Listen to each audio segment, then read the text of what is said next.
नमस्कार, जेके खबर नाउ में आपका स्वागत है। मैं हूं आपके साथ सुनीत कुमार। और जिस तरीके से मैं आपकी किसी न किसी शख्सियत से मुलाकात करवाता हूं, सोशल एक्टिविस्ट हो गए, पॉलिटिकल एक्टिविस्ट हो गए, या फिर किसी फिल्म जगत से जुड़े हुए लोग हो गए, सबसे मुलाकात लगातार हम जेके खबर नाउ पे करवाते हैं।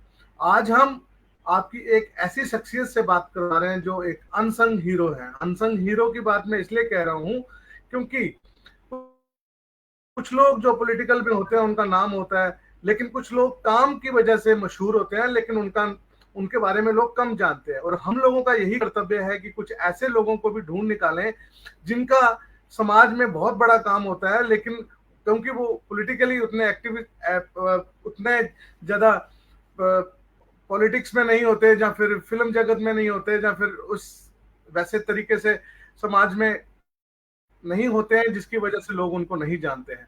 आज मैं एक ऐसी शख्सियत से आपकी मुलाकात करवाने जा रहा हूं जिनका हीरानगर जो रेलवे है उसमें बहुत बड़ा नाम है, क्योंकि उन्होंने हीरानगर रेलवे स्टेशन के लिए बहुत बहुत ज्यादा काम किया। और हीरानगर का जो एरिया है, हीरानगर एरिया के आसपास का मैं इसलिए कह रहा हूं क्योंकि बिलावर हो गया, पहाड़ी एरिया हो गया, बनी हो गया, सब जो एरिया है इनका जो स्टेशन पड़ता है वो हीरानगर ही पड़ता है। और उस स्टेशन के लिए एक बहुत बड़ा योगदान विजय शर्मा जी का है। विजय शर्मा जी को मैं इस समय स्क्रीन पे ला रहा हूं। विजय शर्मा जी, आपका बहुत बहुत स्वागत है जेके खबर नाउ में। Thank you Sumit ji, thank you.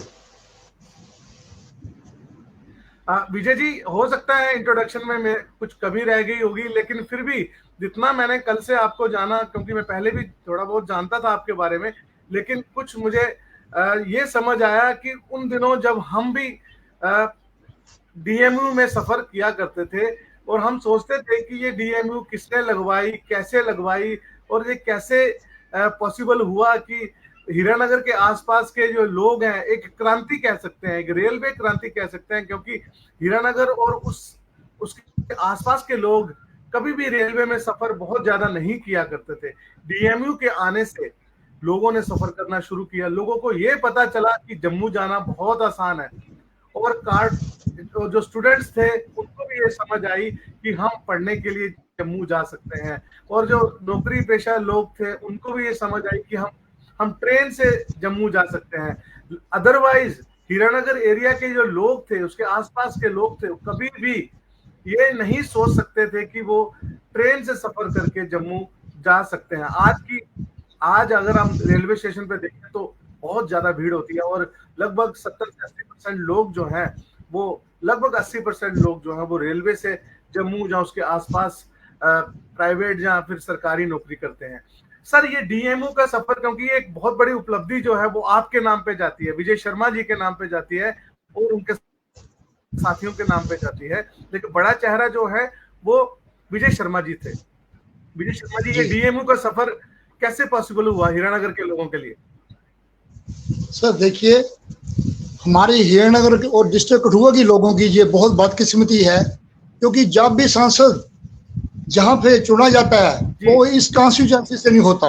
Udhampur Doda Kathua constituency का होता ही नहीं है, वो जम्मू का होता है। उस वक्त 2001 की बात कर रहा हूँ, 1999 की बात कर रहा हूँ। उस वक्त चमनलाल गुप्ता जी थे स्वर्गीय, वो भी जम्मू के थे। जो आज का सांसद है वो भी जम्मू का है। तो उस वक्त उन्होंने भी हमारे लोगों को इनकार कर दिया था टोटली कि ये डीएमयू नहीं लग सकती। उसके बाद हमने अरुण जेटली जी से संपर्क किया, तब पॉसिबल हुआ। तब उस वक्त नीतीश कुमार जी थे रेल मंत्री। तब ये 2001-2 में ये 1 जुलाई 2002 के अंदर ये सैंक्शन हुई बजट में। तो ये पहला तोहफा था जम्मू कश्मीर लोगों के लिए डीएमयू के। उसके साथ साथ सर हमने इसके साथ साथ हमने हरिद्वार गाड़ी का स्टॉपेज लगवाया, जो कि 2008 के अंदर था। उस वक्त हमारे सांसद चौधरी लाल सिंह जी थे और हमारे जम्मू कश्मीर के मुख्यमंत्री गुलाम नबी आजाद जी थे। तो उनसे लेटर लिया, तो लालू यादव उस वक्त रेल मंत्री थे, बोल लिया। उसके साथ साथ हमने टाटा मुरी गाड़ी का स्टॉपेज लिया, उसके साथ साथ हमने झेलम गाड़ी का स्टॉपेज लिया। वो 3-4 गाड़ियों के स्टॉपेज लिए। तो और हियाना रेलवे स्टेशन जो है सर, वो मॉडल स्टेशन करवाया।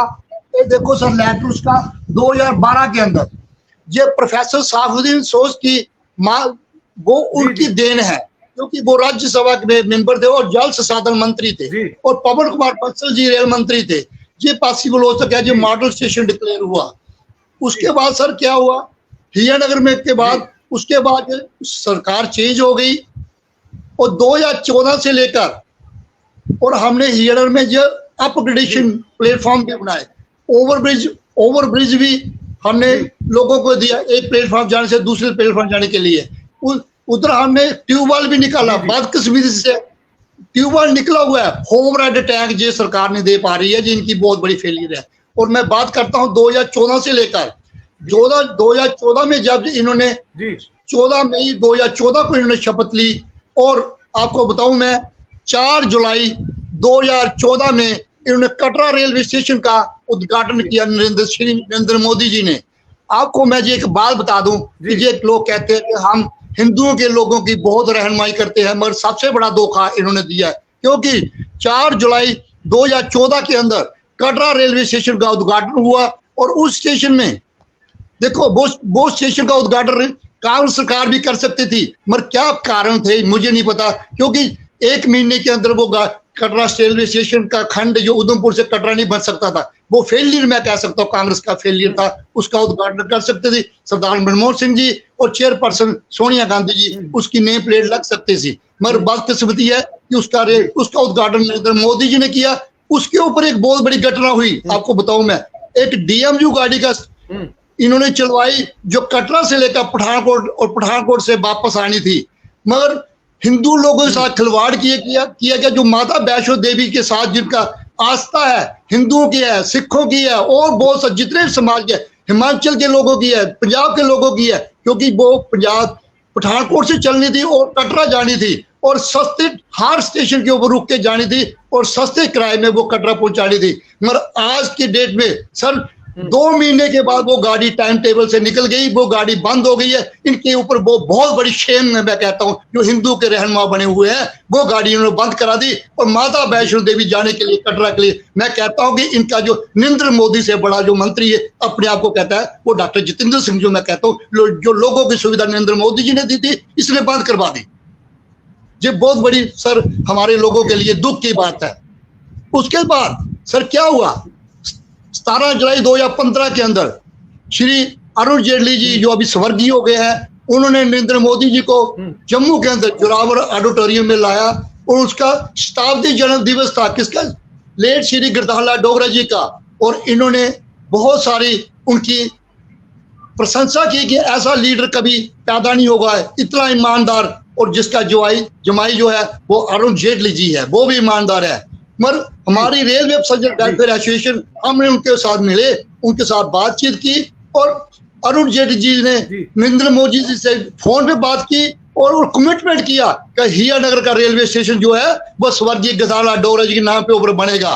मगर सर हमारे पास लेटर भी आए, रेलवे मंत्रालय ने हमें देखो सर, ये लेटर है 30/9/2015 को, और 18 को भी लेटर रिमाइंडर दिया हमें कि हमारे कोई आपत्ति नहीं है, ये रेलवे स्टेशन का नाम जो है, जो चेंज करने की जो क्षमता है, कंपिटेंसी, वो है होम अफेयर मिनिस्ट्री। हमने उनके साथ भी बातचीत की, मेमोरेंडम भेजे, लिखित में दिया।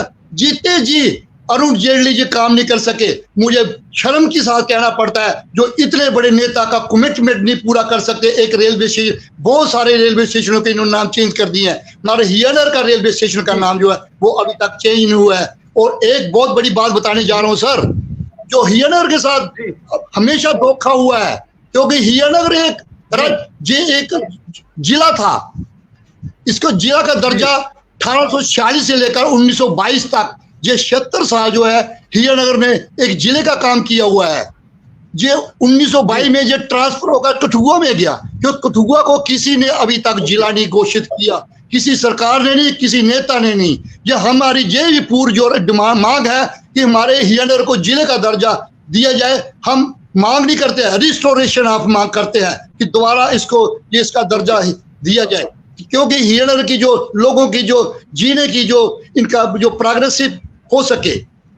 उसके साथ साथ कह रहा हूँ सर, बहुत देखो रिजर्वेशन के लिए लेटर निकले हुए हैं, रिजर्वेशन ये दे नहीं पा रहे हैं सर। उसके साथ सर मैं कह रहा हूँ, ये सरकार कहती है कि हम राष्ट्रवादी सरकार है, नेशनलिस्ट सरकार है। देखिए सर, ये लेटर 7/2017 का किसने दिया हमें? आईटीबीपी वालों ने, सीआरपीएफ वालों ने। उसके बाद 2023 में दिया उन्होंने लेटर कि हमें भी गाड़ियों के स्टॉपेज चाहिए सर। ये सरकार ये कहती है, जिस स्टॉपेज नहीं दे पा रही है उन लोगों के लिए जो देश के लिए निशावर हो जाते हैं, उन लोग, क्योंकि आईटीबीपी और सीआरपी का हेडक्वार्टर हीरानगर के इर्द गिर्द है, 2 किलोमीटर के इर्द गिर्द है। उन लोगों के लिए स्टॉपेज दे रहे कि बाकी लोग क्या तवक्को कर रख सकते हैं, क्या उम्मीद रख सकते हैं कि ये लोगों के लिए क्या कर पाएंगे। उसके साथ साथ मैं कहता हूं सर, कोरोना जो है कब आया था? 2019 के अंदर सर। 2019 के बाद जी क्या हुआ सर? सभी स्टेशनों की गाड़ी जो थी इन्होंने उठवा ली गई। जम्मू पठानकोट सेक्शन के बीच कठुआ से पीछे सुजानपुर, माधोपुर, कठुआ, बुद्धि, छंडरोरिया, दयालचक, हीरानगर, सांबा, विजयपुर, बड़ी ब्राह्मणा, जितनी भी गाड़ियां थी सर वो सब की सब इन्होंने उठा ली गई है। उसके बाद बहुत सारे रिमाइंडर दिए गए हमें कि अभी कोविड नहीं है, ये गाड़ियों को बहाल किया जाए, मगर आज तक इनके सिर पे जूं नहीं निकल रही है। ये उन लोगों के लिए गाड़ियों रिस्टोरेशन नहीं कर रहे हैं, बहाल नहीं कर पा रहे हैं। ये टोटली फेल हो चुके हैं सरकार सर, लोगों के हित की बात नहीं कर रही है। उसके बाद सर क्या हुआ? एक बहुत बड़ा धोखा इसने अरुण जेटली को भी दिया और हीरानगर की जनता के साथ साथ पूरे जम्मू क्षेत्र को भी दिया, क्योंकि 2020 में इन्होंने क्या किया सर, आपको मैं बताऊं, ये डेट्स है मेरे पास। 12 जून 2020 को सर इन्होंने क्या किया, एक अरुण जेटली नाम के ऊपर एक इंटरनेशनल स्पोर्ट्स कॉम्प्लेक्स जो है आपके घर के, जो आपका घर है हीरानगर में, उसके बिल्कुल समीप एक इंटरनेशनल स्पोर्ट्स का स्टेडियम का उद्घाटन किया, जिसमें किरण रिजिजू इनके स्पोर्ट्स मंत्री थे, हमारे मंत्री जो थे जितेंद्र सिंह जी, मनोज सिन्हा जी, बहुत बड़ी हस्तियां थी, और आईएएस अफसर कमिश्नर सब उसमें बैठे थे।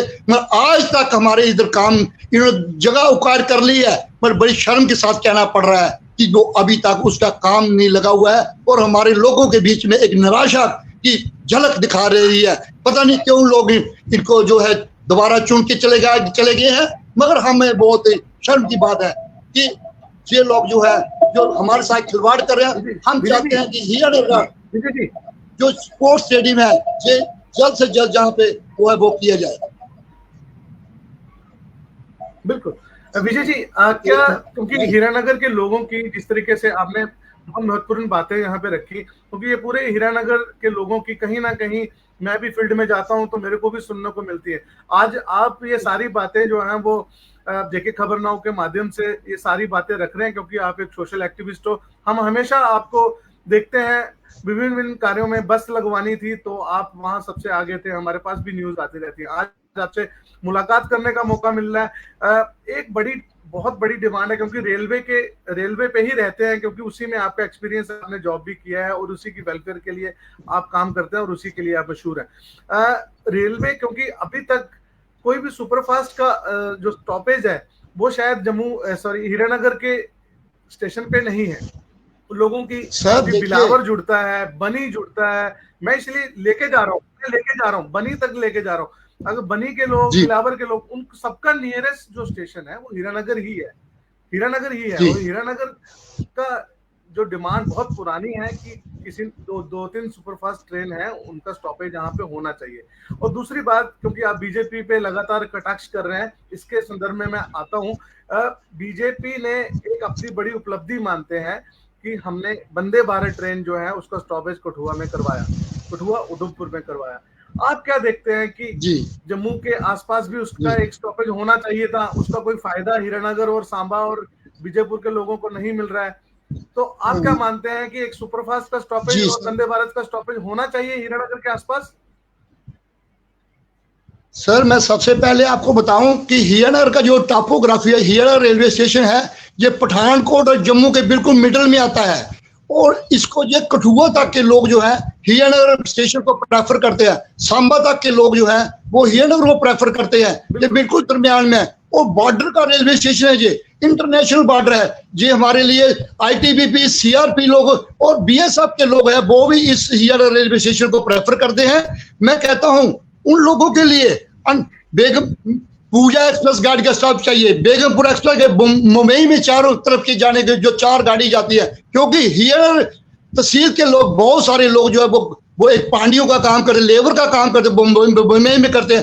अंडमान एक्सप्रेस, मद्रास, लोहित, हिमगिरी, हिमसागर, गोरखपुर, अमरनाथ गाड़ी को स्टॉप पे चाहिए, क्योंकि इसमें बहुत सारे हमारे नौजवान जो ITBP, CRB, ये सब के साथ साथ हमारे जो आम लोग हैं, जनरल पब्लिक है, वो दी जाए। क्योंकि नरेंद्र मोदी जी ने खुद कहा था पहले, सबसे पहले जब जिन्होंने पहली बार शपथ ली थी, कि जो हिंदुस्तान का जो दिल धड़कता है वो गांव में धड़कता है, क्योंकि 80% जो पॉपुलेशन है वो गांव में रहती है, तहसील हेडक्वार्टरों में रहती है। और ये वंदे भारत का स्टाफ डिस्ट्रिक्ट में दे दिया, जो उधमपुर डिस्ट्रिक्ट में दे दिया, क्या हुआ? हम चाहते हैं कि हीरानगर जो है कि इंपॉर्टेंट स्टेशन है, इसके इर्द गिर्द ITBP, CRP का हेडक्वार्टर है, इंटरनेशनल बॉर्डर बिल्कुल नजदीक है। मैं तो ये कहता हूं कि पाकिस्तान अगर इनका दुश्मन नंबर 1 है तो बॉर्डर के ऊपर भी न्यू रेलवे लाइन होनी चाहिए, जो कि पठानकोट से लेकर हमारे मडीन और चकड़ा, रायपुरा, आगे सुंदरबनी, अखनूर से जाकर वो मिले। क्योंकि कल को अगर हमारे हिंदुस्तान के साथ जंग लग जाए तो वो पैरामिलिट्री फोर्स के साथ भी वो उनको काम आएगी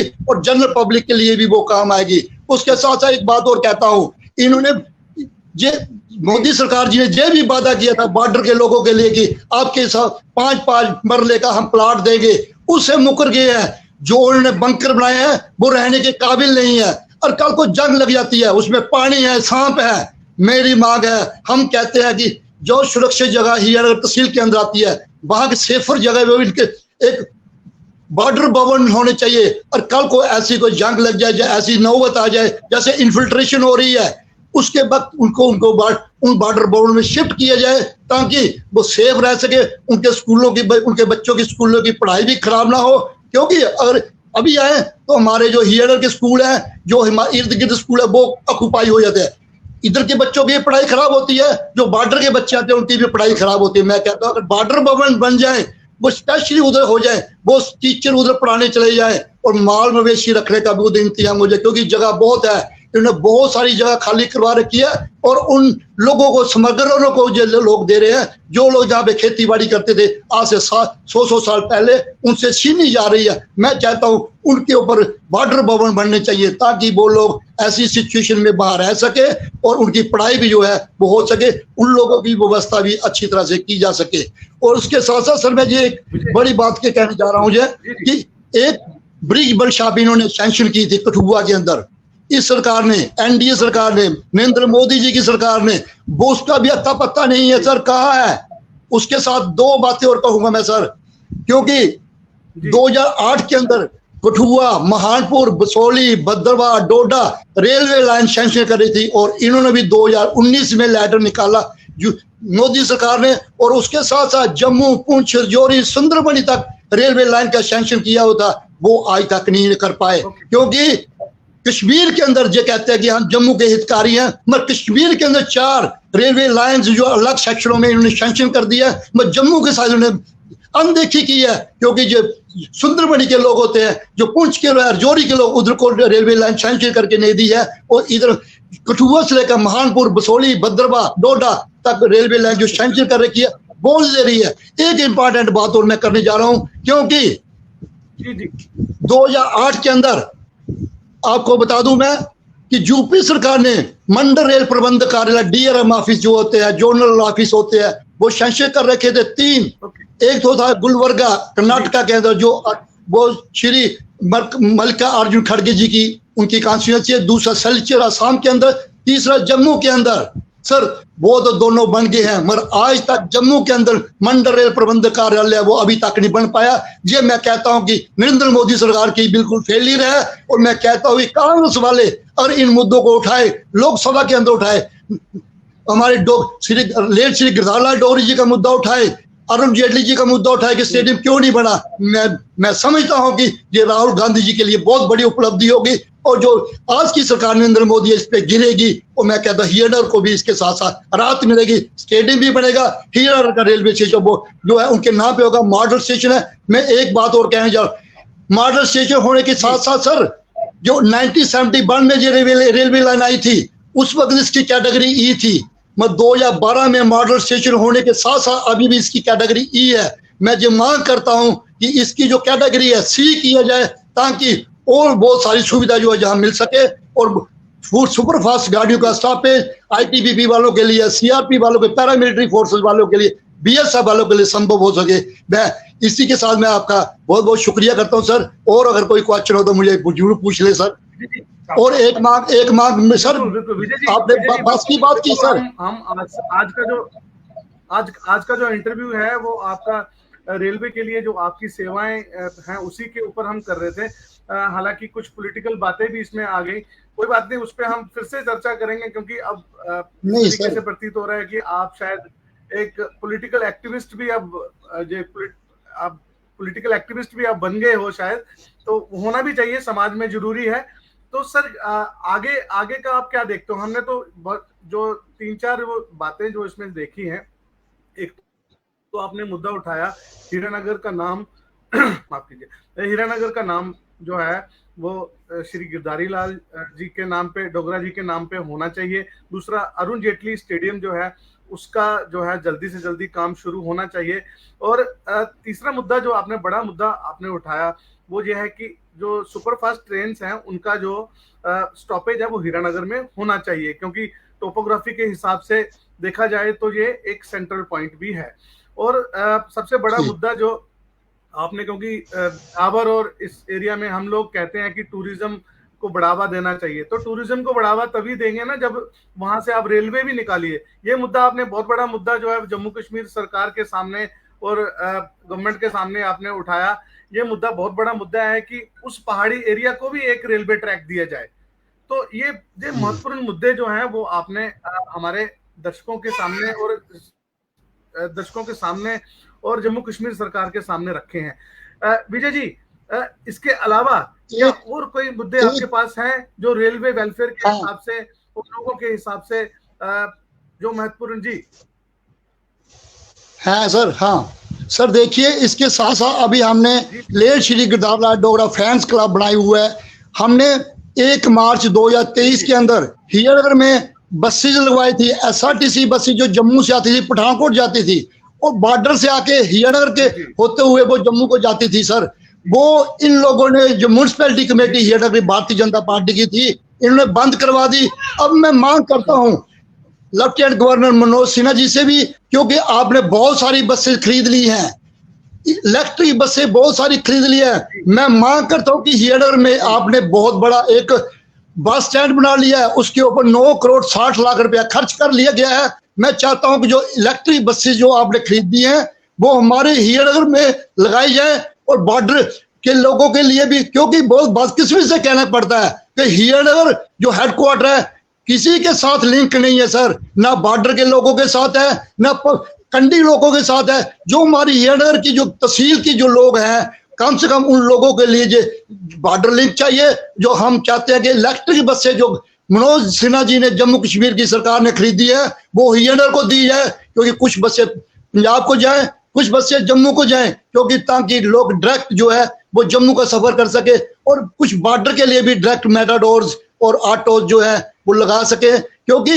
हीरानगर आने के लिए बहुत मुश्किल है, क्योंकि गवर्नमेंट डिग्री कॉलेज के लिए बच्चे बॉर्डर से भी आते हैं, कंडी से भी आते हैं सर। मैं डायरेक्ट सर्विस कोई नहीं है। इसके लिए मैं उन बच्चों के लिए, भविष्य के लिए, मैं सभी पूर्ण एडमिनिस्ट्रेशन, चाहे एसडीएम हो, चाहे डीसी हो, चाहे Manoj Sinha governor, lieutenant governor हो, सब के आगे मैं लेटर भी दे चुका हूं इनको सर। 2020 में दिया, 2021 में दिया, 22 में दिया, 23 में एक my time my tone my pride में हमने वो इंदू चिप जी आई थी, उससे हमने ये बस लगवाई। मगर इन्होंने, जो भारतीय जनता पार्टी के लोग हैं, जो म्युनिसिपैलिटी कमेटी के लोग हैं, इन वो बसेज भी बंद करी।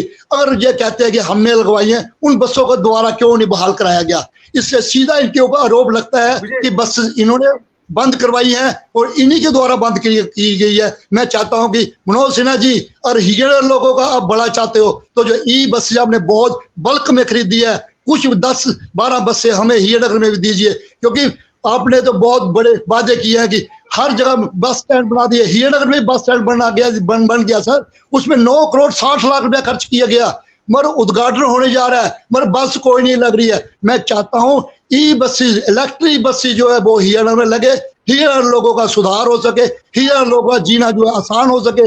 ताकि जम्मू और पठानकोट और बॉर्डर में और कंडी में जाने के लिए इन लोगों का जो है सुविधा दी जा सके। सुमेश जी, इसके साथ मैं आपका बहुत बहुत आभारी हूँ। आखिरी सवाल मेरा यह है, कल तस्वीरें मैंने देखी थी, ऑल पार्टी प्रोटेस्ट हो रहा था स्टेट के लिए, स्टेट हुड के लिए, वहां आप देखेंगे तो एक्टिव पॉलिटिक्स में आप जरूर हो। जी, आप क्या चाहते हो कि इलेक्शन से पहले जम्मू कश्मीर में स्टेट हुड होना चाहिए? बिल्कुल सर, स्टेट हुड होना चाहिए, और सर उसको 371 जो है आर्टिकल लगनी चाहिए, क्योंकि जब से 5 अगस्त 2019 से हमारा 370 का निरस्त किया, 35 इन्होंने खत्म किया है। उससे क्या हुआ सर? कश्मीर में कोई असर नहीं पड़ा, डोडा में कोई असर नहीं पड़ा, पुंछ में कोई असर नहीं पड़ा, मगर ये भारतीय जनता पार्टी के नेता जो छुटपुट नेता है, ये डोमिसाइल उन लोगों का बना रहे हैं जो बाहर के हैं। और सारा प्रेशर जो है कठुआ के अंदर है, सांबा के अंदर है और जम्मू के अंदर है, ये 2.5 डिस्ट्रिक्ट के ऊपर। और वो लोग जो डोमिसाइल बना रहे हैं वो अपना नाम चेंज करके बना रहे हैं, क्योंकि वो अपने आप को कहते हैं हिंदू, हिंदू के नाम पे वो अपना सर्टिफिकेट पता नहीं कहां से लाते हैं, मगर बेसिकली वो लोग मुस्लिम है, क्योंकि ये मुस्लिम बहुल इलाका बन जाएगा। ये भारतीय जनता पार्टी का बहुत बड़ा आरोप लगा रहा हूँ। 20,000 से ज्यादा भी इन्होंने डोमिसाइल बना रखे हैं उन लोगों के जो अपने नाम चेंज करके बना रहे हैं, क्योंकि इनको क्या पता, उनकी पूरी वेरिफिकेशन हो जाए। मैं चाहता हूँ स्टेट हुड दी जाए, और जहाँ के जो लैंड रिफॉर्म जो शेख मोहम्मद अब्दुल्ला ने किए थे वो दोबारा बहाल होने चाहिए। जो जमीनें छीनी गई उन लोगों को उनको हक मिलने चाहिए रोशनी एक्ट के तहत। और मैं चाहता हूँ कि स्टेट हुड जो है वो इलेक्शन से पहले मिले। और जो लेफ्टिनेंट गवर्नर को इन्होंने पावर दे रखी है, क्योंकि कल को इलेक्शन हो भी जाता है तो उन एमएलए के पास पावर क्या होगी, चीफ मिनिस्टर के पास पावर क्या होगी, एक चपरासी की ट्रांसफर करानी वो भी गवर्नर को पूछना पड़ेगा। वोट पावर भी सील होनी चाहिए, और स्टेट हुड का दर्जा जो है वो जल्द से जल्द जम्मू कश्मीर लोगों को मिलना चाहिए। जी जी, thank you so much sir, JK खबर नाउ से बात करने के लिए। हम आगे भी आपसे बातचीत करते रहेंगे और हीरानगर और पॉलिटिक्स से जुड़े हुए मुद्दों पे भी आपसे बातचीत करते रहेंगे। थैंक यू सो मच आपका जेके खबर नाउ पे। धन्यवाद सुमेश जी, बहुत बहुत शुक्रिया, धन्यवाद।